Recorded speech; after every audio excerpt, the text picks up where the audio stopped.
Is it doing it? Yes. Okay. Good. So my name is Lisa, and I am 40. I lost my husband, Rob, just over 2 years ago to a rare aggressive cancer called multiple myeloma that nobody knows what that means, but it's a blood cancer.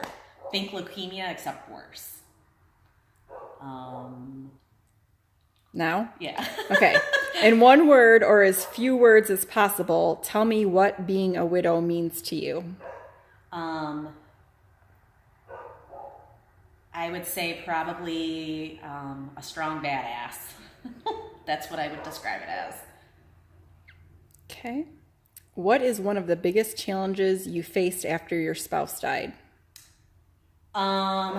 It's really hard to pick one. There's so many. But I would say the biggest challenge, and I don't see this one changing, is that before we had Victoria, we talked pretty extensively about how we wanted to raise her, and that something that was really important for her to see was two loving parents together. And being that I didn't have a good relationship with my dad, I was really happy that my child was going to have a great dad, and she did for 4 years. And I still, I worry about how that's going to affect her because she doesn't get to see that now. And how were your kids affected? The first year, Victoria, I feel like did, I guess, fine. Like she didn't seem, there wasn't any acting out, nothing like that. She did have some regression where she started where she had to wear a pull-up at night again. But year two was definitely more difficult for her. Year two has been a lot of sobbing for her dad, telling me she misses him. In fact, the other night she asked me if I find somebody to marry, if she has to call him daddy. So it's answering questions like that, and that never gets easier, ever. Were you open about your grief? Duh. Yeah. At first, I don't feel like I was. I feel like I kept a lot of things inside, but I feel that as a widow, I think you could say this about anybody. I feel like as a griever, people are expected, they give you a year, and then after that, you need to shut your mouth. And I feel like I've done the opposite. I feel like I started off being quieter and only sharing a little bit. And now I share it all the time because people say the most asinine things to me that I feel that people, the only way they're going to stop doing these things or treating people a certain way is if they know. So. Did you feel lost after his death, and do you still feel lost? I wouldn't say I felt lost. I think looking back on it, I was in denial.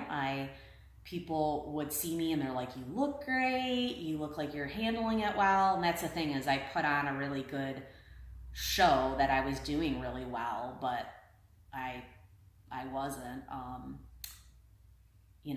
I was trying to figure out what it meant not to be somebody's wife, and which is, it's weird as it sounds, it's very difficult to go from wife to caregiver to nothing.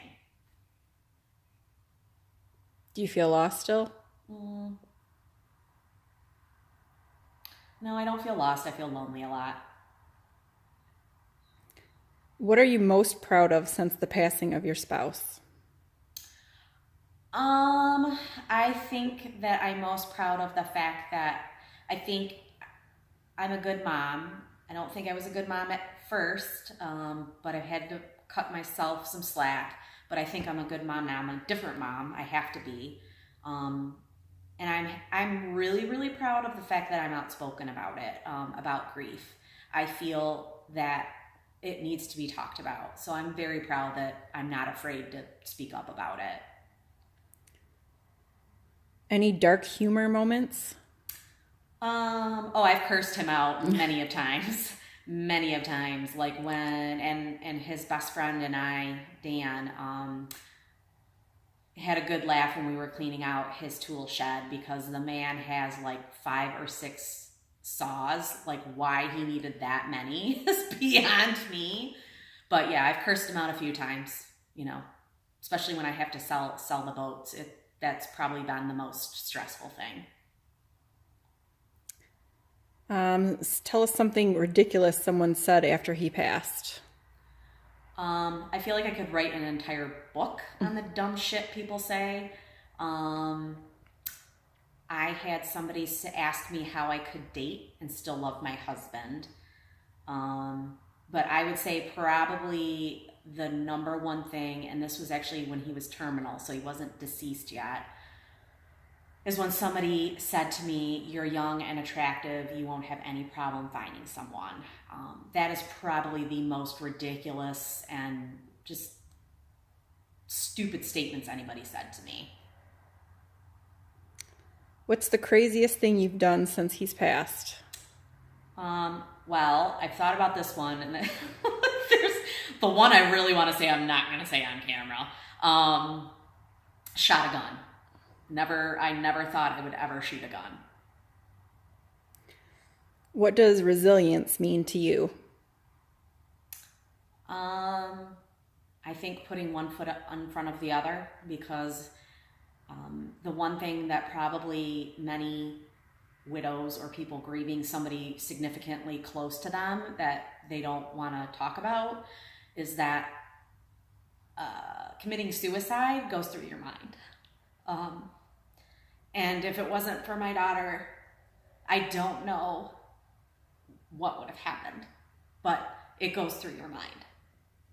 So to have to push yourself through that, I definitely feel like that's resilient, because it takes a lot to do that when you don't want to get out of bed. What is something you wish others knew about being a young widow?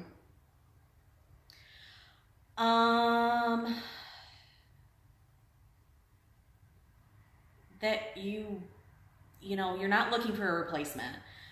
That's the one thing that really kind of, I feel like that's really tough about dating in general, which has been where I'm at right now as far as the challenge, is I think people think that you are going out there looking for a replacement. I'm 40 now. What I want is much different. My life is much different. The type of partner I want is different. You know, some things are the same as far as qualities are concerned, but we're not looking to replace anybody. And I feel like people need to see that, and they need to see that, you know, that it is possible to love someone else and still love your spouse. And just stop judging us. Like, it's constant judgment. This is the most judged I've ever been in my entire life, and it's completely unacceptable. And I would say that's the biggest thing, is if you can't just say, "I'm sorry, this happened to you, it sucks," and listen, then, you know, shut your mouth, because anything else you're going to say is actually going to do more harm than good. So that's what I would say that people need to know. How do you feel empowered now?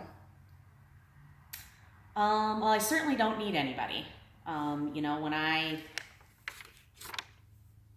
started this, I was, you know, I moved in from my mom's to moving in with Rob. I always had a second income. It's just me, which is a lot of pressure, but I've proven that I can do it, and I can do it just fine. And I always knew I could make decisions by myself, but like, you have to prove that to yourself, and you'd be amazed at how difficult it is to feel confident that you can make decisions, because immediately after your spouse dies, you feel like you can't make any decisions. So I feel empowered by the fact that I've done made a lot of major life decisions since he's died, and I'm still standing, you know, so that makes me feel pretty empowered. I definitely don't need anybody. I can take care of myself, and I can take care of my kid. So that's it.